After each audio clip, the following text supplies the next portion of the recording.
மாதா தொலைக்காட்சி அன்பர்களே, இறந்த நம்பிக்கையாளர்களின் ஆன்மாக்கள் இறைவனிலே நித்திய இளைப்பாற்றி அடைய நமது மாதா தொலைக்காட்சியோடு இணைந்து ஒரே குடும்பமாக மன்றாடுவோம்.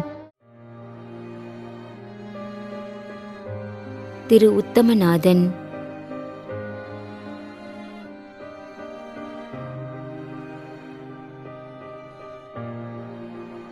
திரு F Thomas,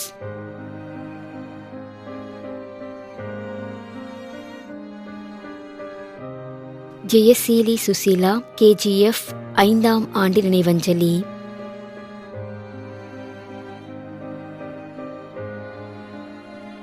S Aruldas, Othiyathur 3ஆம் ஆண்டு நினைவஞ்சலி.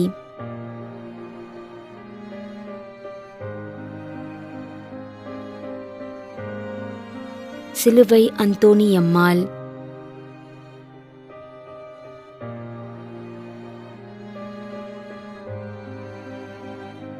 ஜப ஜேம்ஸ், திண்டுக்கல்.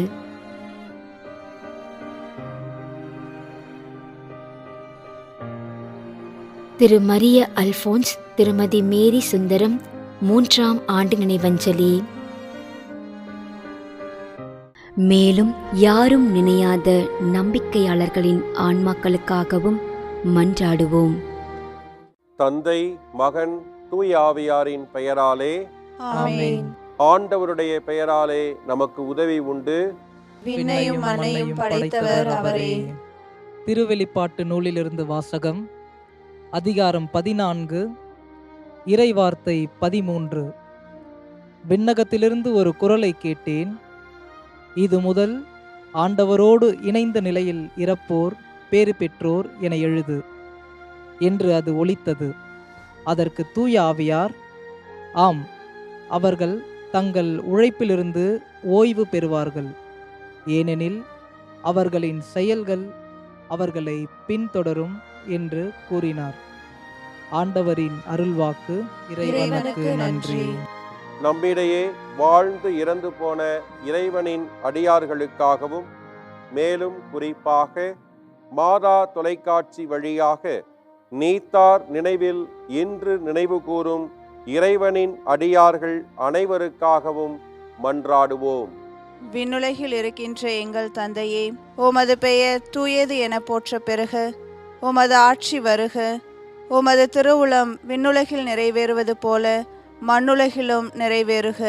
எங்கள் அன்றாட உணவை இன்று எங்களுக்கு தாரும். எங்களுக்கு எதிராக குற்றம் செய்வோரை நாங்கள் மன்னிப்பது போல எங்கள் குற்றங்களை மன்னியும். எங்களை சோதனைக்கு உட்படுத்தாதேயும், தீமையிலிருந்து எங்களை விடுவித்தருளும். ஆமென். மன்றாடுவோமாக. இறைவா, இரக்கம் காட்டுவதும் மன்னிப்பு அளிப்பதும் உமது இயல்பு.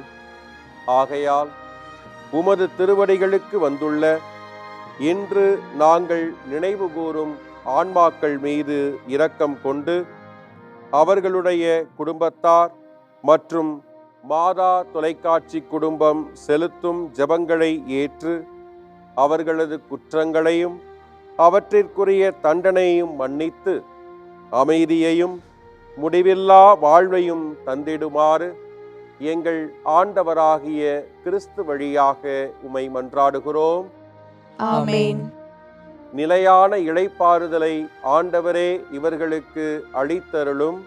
முடிவில்லாத ஒளி இவர்கள் மேல் ஒளிர்வதாக. இறந்த நம்பிக்கையாளர்களின் ஆன்மாக்கள் இறைவனின் இரக்கத்தினால் அமைதியில் இளைப்பாறுவனவாக. ஆமென்.